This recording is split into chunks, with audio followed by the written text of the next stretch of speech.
As you see that melted spot on the battery there, what happened was I was riding here a couple months ago, probably been close to 2 months ago, and this bolt backed out right here, right into the positive terminal, and I lost all power. I don't know what kind of battery this is. It's a special kind of battery. It's not a regular lead acid battery, at least that's what I'm told. But anyway, so my bike died. I was riding with a group and the bike died. So I pulled over, and the first thing I thought to check was the battery. Well, maybe the battery, I don't know why, I just decided to check the battery. So I pulled the seat off. Took me probably close to a minute by the time I stopped and figured out what was going on and took the seats off, and that thing was shorted out the whole time for a minute, and it didn't ruin the battery. I just pulled the bolt out, just took my pocket knife and pried it out, and we were able to push start the bike push start, and I made it home, and I put it on the charger, and it seemed like the battery's fine. I've rode it since then. I guess we'll find out right now. The battery's been in the house because I wasn't sure I was going to get a chance to ride it this year. Just kind of putting it away for the winter.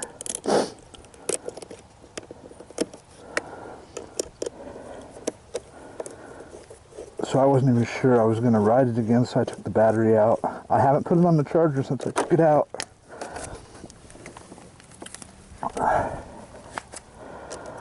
So we'll see if it's going to start. Something else that's been going kind of funny with this bike is I used to use the choke to start it, and now it seems that at least in the summer when it was warm, you didn't need the choke. Hardly ever needed the choke to start it. So I guess I'll choke it, try it, see if it'll start.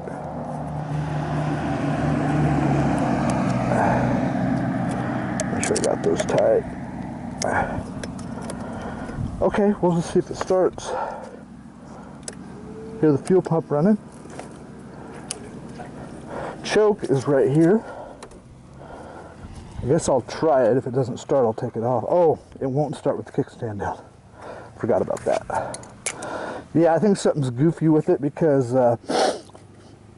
it shouldn't even turn over. It will turn over, but it won't start with the kickstand down. Look at that. Start right up. I don't know whether to take the choke off or not.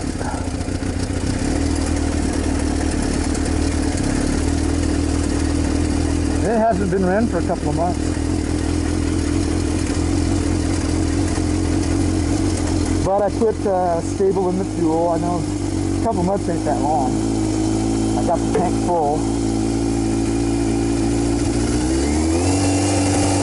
It did that on its own.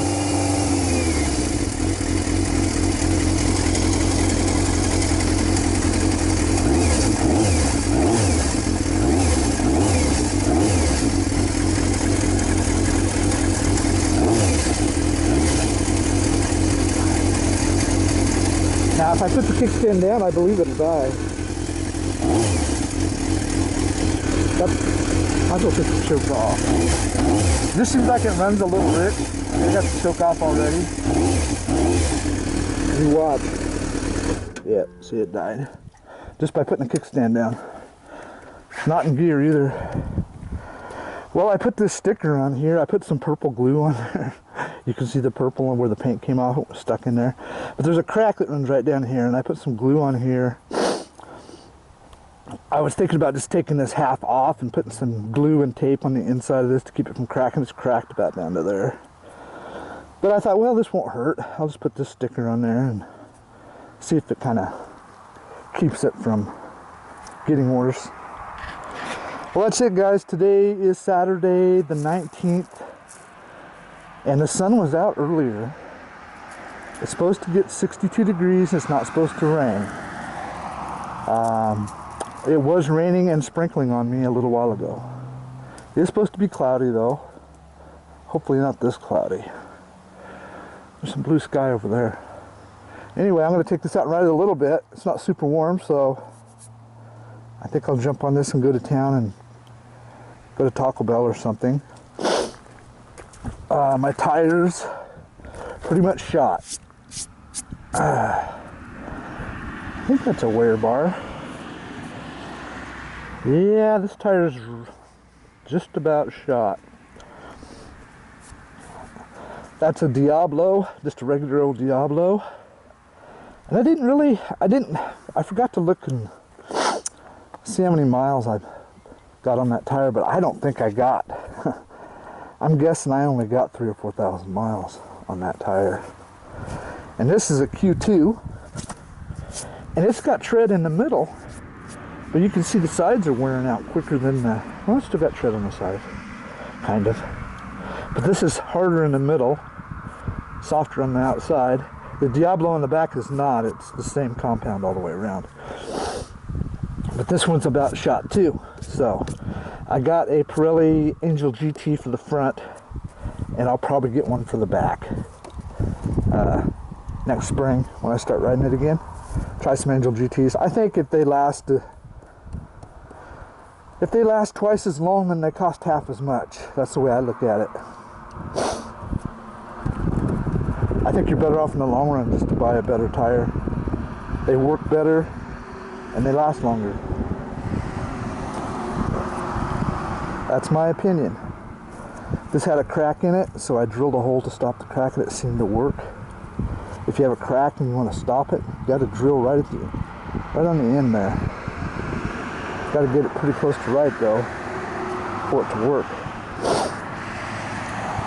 1995 YZF 600R, and when that battery shorted out, the only thing that I noticed that it messed up was the light bulb for the speedometer doesn't work anymore.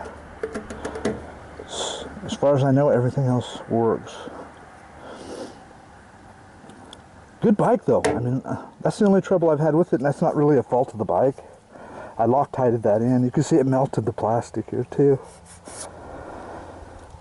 So I just checked the air pressure, just oiled the chain. I just cleaned the wheels. I haven't checked the oil, but it was fine last time I checked it. And it doesn't leak oil, it doesn't really use oil. Where is the oil thing at? Must be on the other side, huh? No, it's right there. Well, I can check it. Where's my rug? What do with my rug?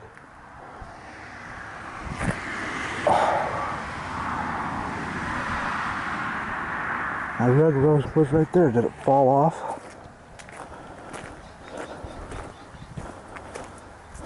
Yes, it did.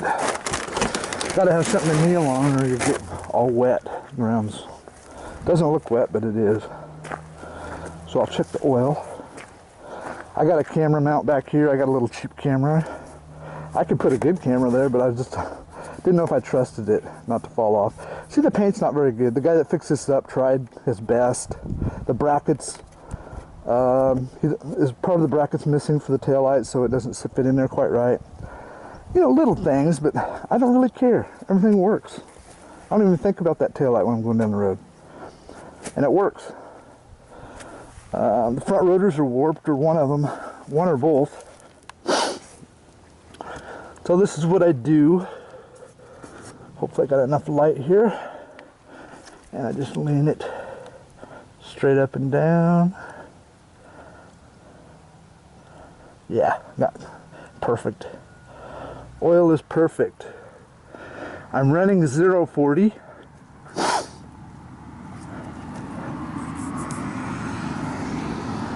Car oil. And a lot of people will tell you that, man, you gotta run motorcycle oil. It'll ruin your clutch. Well, my mechanic knows a lot of people that run car oil, and he hasn't seen the clutch go bad yet. Now this clutch, when I got it, doesn't feel quite right. It's a little grabby. this bike's been abused. It was stolen up in Portland. Somebody thrashed it. A guy down here bought it and fixed it up. He bought it to ride with his kid while he was getting his license. His kid was getting his license. And he probably didn't give much for it. He probably gave like $500 for it or something. But he bought blinkers and he painted it with automotive grade paint. And he did the best he could do. I don't think he's a bike mechanic, but he fixed it up the best he could. It had good tires on it. And oh, here's that oil for Mercedes-Benz, VW, Audi, and Porsche. Now, the advantage of 040 is when the oil is cold, it's thinner. And that's kind of important because you want your oil to circulate as soon as possible. Especially if it's been sitting a little while. And when it's at high temperature, it's the same as 1040. So you're really not losing anything. There's no reason not to that I can think of. My mechanic couldn't think of any reason either. Matter of fact, he told me that Polaris was having problems with their camshafts rounding off, or not getting enough oil at startup or something. Taking too long for the oil to get up there is what they believed was causing it. This is Polaris. This is the company, Polaris.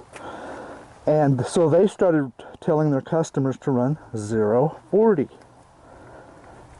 And I don't know if they had luck with it, if they quit having problems or not, but this is a motorcycle manufacturer, so it's not just me, it's not just my mechanic. It just makes sense. And this, like I said, this clutch never has felt quite right. And if this oil makes my clutch go out, I don't really care, because it probably needs a new clutch anyway. And clutches aren't that expensive. I think you can buy a clutch for $100, and it probably needs a clutch anyway. It's just grabby. This bike's a little hard to ride. Would not be a good bike for someone new because the throttle's a little stiff. And I was trying to figure out how to lube these, but everybody tells me just to replace them. But it still works okay. And this thing might be dragging a little bit, but I don't think it is. But it's not that bad. I'll turn it here. Yeah, it stayed on when I turned it. Just barely though. But I can live with it. It does, if you're getting on and off the throttle a lot, it will get your hand tired. And I can back this off if I want, but to tell you the truth, it really doesn't bother me that much. If it did, I'd do something about it. It runs good. It had 19,000 on it. It's got almost 29 on it now. And I haven't had a lick of problems with this thing. It's got a fuel pump, as you can hear. And when it gets up to pressure, it shuts off.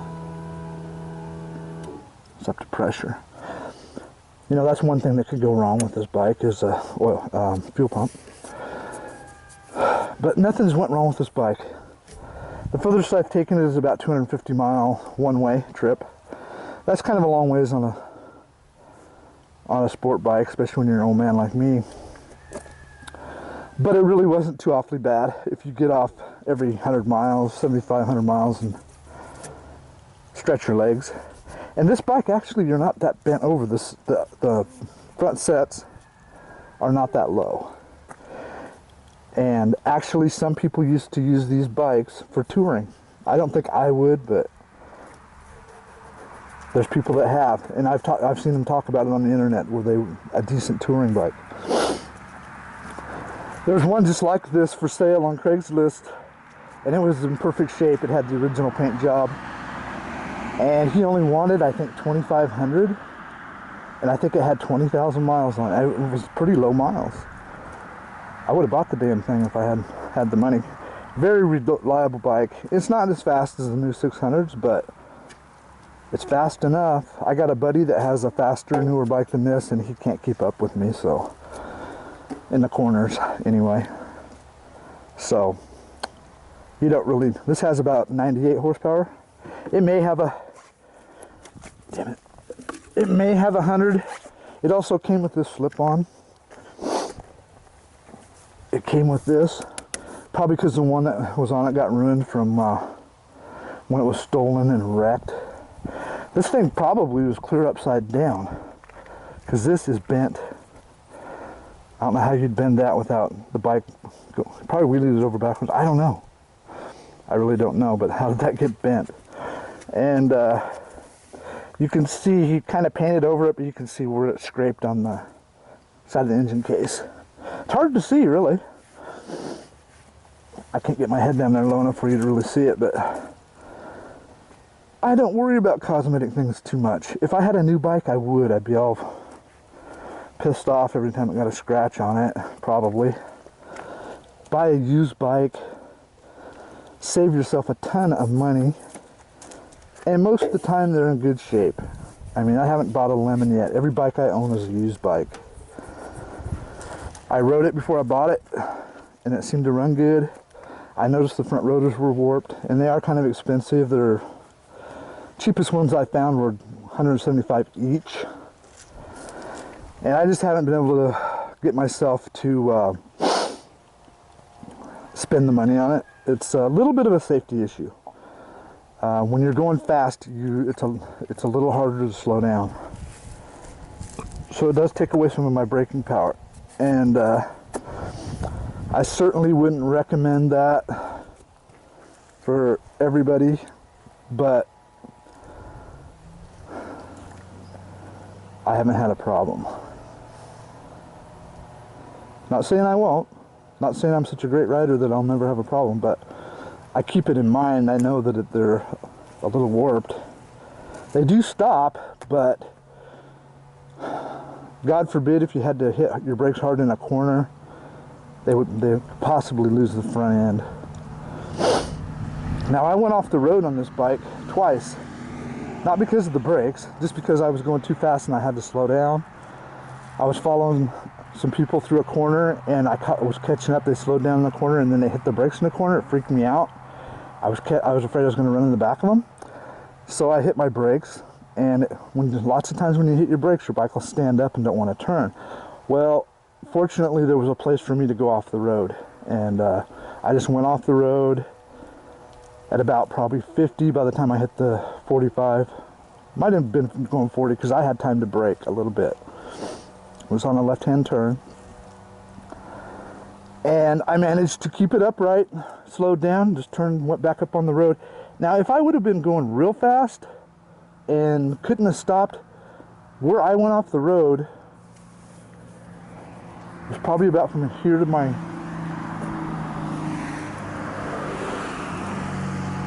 probably from here to that tree, maybe. No, it wasn't quite that far. About halfway in between the car and the tree. It wasn't too far. If I couldn't have got stopped, there was a little embankment there, but it was a cliff. About a 50, 75 yard, pretty much straight down drop off by the river. So it would have been a bad place to go off, but I didn't even wreck, you know. So I didn't panic and lock up my brakes when I hit the gravel. That's why I didn't wreck. I just slowed down the best I could. Kind of credit my dirt biking years for that, because you know there's been lots of times that I've had to brake hard on gravel roads. I've rode lots of gravel roads, and there's been times I've had to brake or come into a corner a little too quick, and I've learned how to brake without locking the wheels up. You know, if you start to lock it up, you better react really quick. You can get away with locking the back for a little bit, but if you lock the front up for very long at all, more than about a second, you're going to go down. There's nothing you can do. You're going to fall. So use both brakes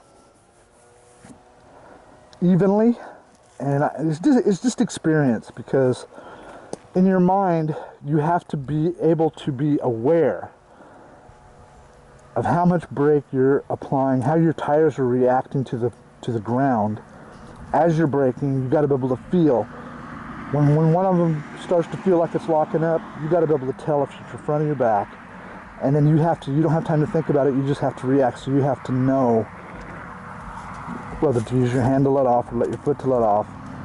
You have to do it really quick, and that just is experience, basically. You know, just a lot of riding experience. And Another thing about this bike is I found out after I bought the bike, they had a recall on the back shock where it was breaking. The shaft was actually breaking, the suspension would fall, and it was causing people to wreck. So when I found that out, I was a little nervous. I really don't think I could find out now if it was recalled, because shit, this bike is 21 years old. And I think that if it was going to break, it probably would have already broke. I've hit some pretty good bumps with it, chuck holes and stuff on accident. It's raining a little bit. I don't know. I'm just really happy with the bike. I mean, for $1,500, I've had a blast on this thing, and I haven't done nothing but put tires on it and change the oil. I bought an air cleaner for it. I think I had the spark plugs changed. I never even had the valves adjusted. I'm not worried about it. There's telltale signs. If it backfires when you're trying to start it, starts hard, that's a good indication one of your valves is too tight. It's not closing all the way. So if you know that, then you can do something about it. But if you just ignore it and keep doing it, you'll burn a valve. Having too loose of a valve really isn't a problem. It would have to get awfully, awfully loose to cause you a problem. So loose valves are not really what you're worried about. It's those tight ones. And mostly on the exhaust. Because if you have blow-by on the firing, when it fires, and it blows hot gases past the valve every time, it's going to burn the valve. It's going to burn the seat. And it's not the end of the world, but I just don't want to have to spend, it would probably cost $500 at least, even with the good cheap mechanic that I know, to probably have the valve fixed on it. So I probably wouldn't even do it. I'm just going to ride it until it breaks, I guess. And I feel like I've already got my $1,500 out of it. I've had so much fun on the damn thing. It has almost 29,000 on it. And I was assuming that these are the stock chains and sprockets. So when I found out that manufacturers suggest that you change the chain between 16 and 19,000 miles, I was starting to get a little concerned, because I do not want to break a chain at 100 miles an hour, 100 plus, or even 65 really. So I bought chains and sprockets for it. Well, I took it to my mechanic and he goes, man, you know, that chain looks really good. I don't know if that's the original chain or not, but he said a lot of people run them and they start getting kinks in the chain. If you start getting kinks in the chain, I do lube the shit out of my chains. That's why I have to clean my wheels so often. I just clean my wheels, but I do lube the shit out of my chains. And he said it looks fine. He said he wouldn't worry about it. So I guess I'm going to go ahead and run it for a little while. Probably next spring, when I have the new tire put on the back. I already got the chain and sprockets. I might as well put them on. And that'll be the only thing that I really had to buy for it, besides the air cleaner and spark plugs. I may eventually have to buy throttle cables, but still working pretty good. I don't really care for the mirrors. I have to keep them adjusted down like this, or they don't stay adjusted very well. And the guy that put them on kind of did a rinky-dink job of wiring them. They light up on the outside. Yeah, my headlight comes on and you can see the mirrors light up. They don't stay adjusted very well,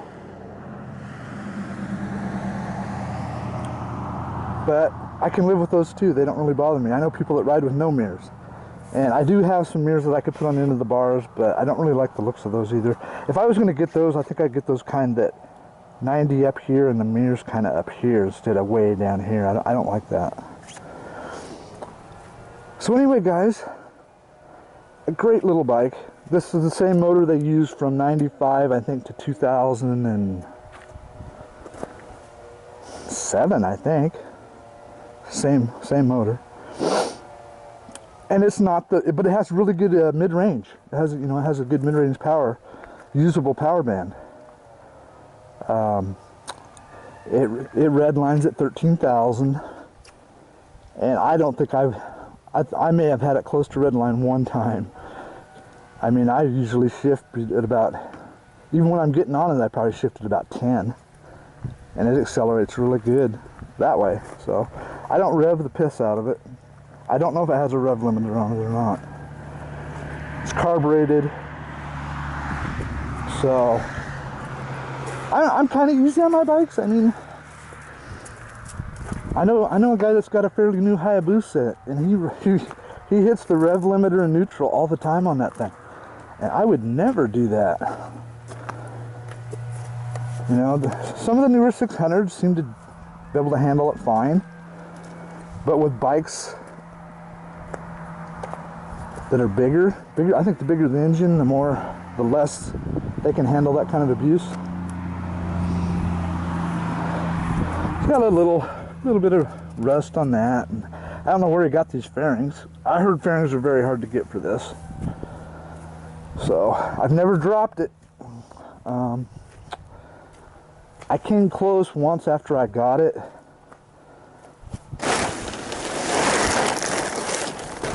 I was pulling out of Burger King, and I thought this lady was she slowed down. I thought she was going to let me out, so I started to pull out, and she didn't stop, so I had to hit my brakes real quick, and it kind of threw me off balance, going, you know, only going like 1 mile an hour, and I damn near dropped it.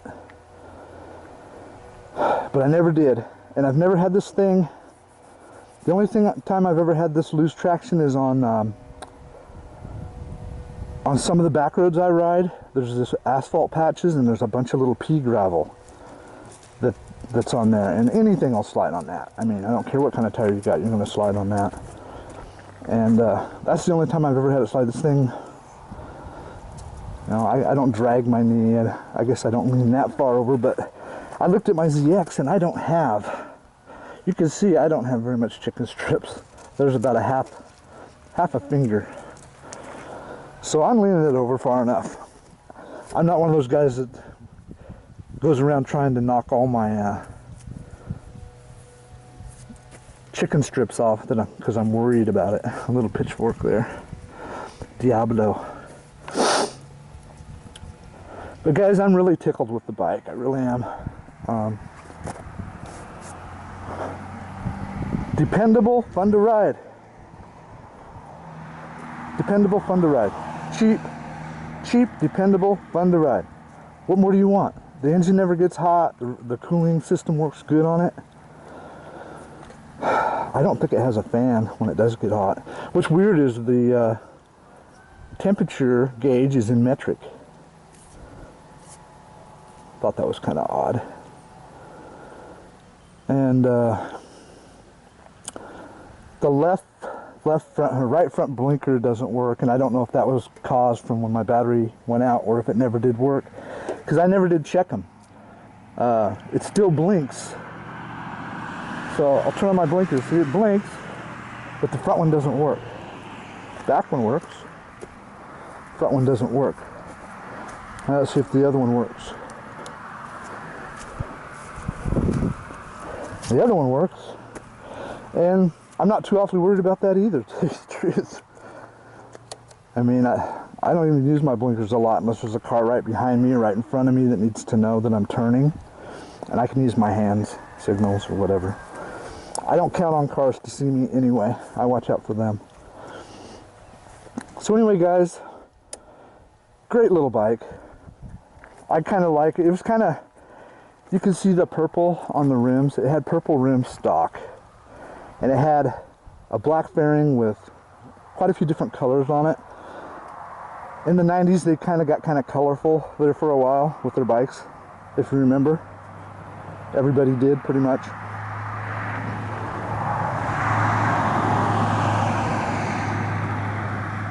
So I'm going to go ride it today, because I just want to ride it before there's a good chance I won't ride it anymore this year, because I don't ride this in the cold weather.